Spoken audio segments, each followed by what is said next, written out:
દક્ષિણ ગુજરાતના આદિવાસી વિસ્તારમાં પુરાતન કાળથી ઘેરિયા નૃત્ય રજૂ કરવામાં આવે છે.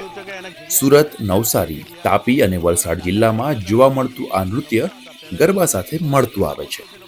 અમારા આદિવાસી નૃત્યને ઘેરિયા કહેવામાં આવે છે. આ ઘેરિયા આપણા દાદા પરદાદા લોકો રમતા હતા.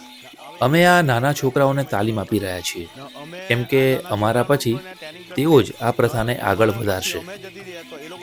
આ પરંપરાગત નૃત્ય પહેલા શહેરોમાં પણ થતું હતું. જોકે હવે ગણ્યા ગાંઠ્યા ઘેરૈયાઓ બચ્યા હોવાથી આગામી દિવસોમાં આ સંસ્કૃતિ નામશેષ થઈ જાય તેવો ભય દેખાઈ રહ્યો છે. ઘેરૈયા નૃત્ય સંપૂર્ણ જીવનચક્રનું પ્રતીક છે. જન્મ, લગ્ન અને મરણ.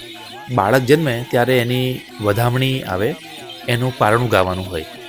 એના લગ્ન થાય પછી એની ઘરવાળી આવે, એ ઘોડી ચડે ત્યારે ઘેલરિયું પહેરાવવાનું હોય.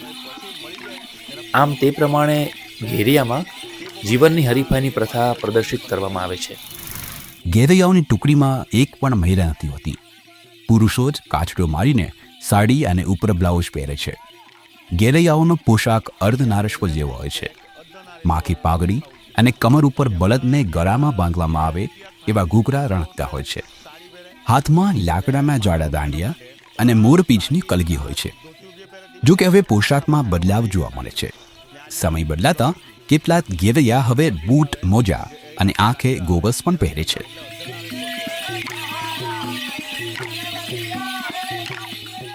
આ હાથમાં જે છે તેને ઘેર કહેવામાં આવે છે. ઘેરિયા રમવા માટે જ્યારે જાય ત્યારે તે પાસે જ હોય છે, કોઈ બીજા પાસે હોતું નથી.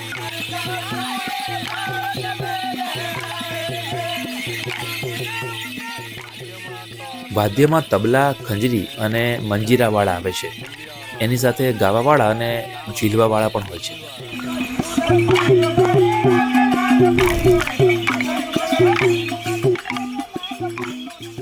વર્ષો વીતતા અને આદિવાસી સમાજ પણ શિક્ષિત બનતા આધુનિકતાના બમણમાં આદિવાસી યુવાનો પોતાના લોકનૃત્યથી વિમુખ ન થાય તે અતિ મહત્વનું છે.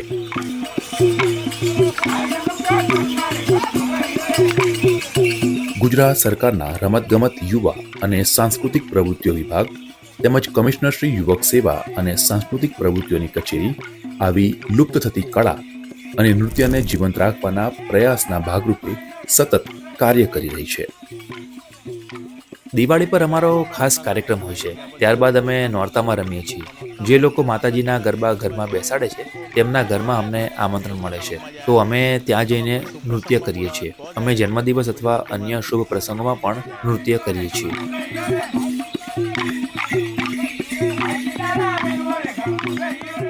ગુજરાતની કળા, સંસ્કૃતિનો વારસો.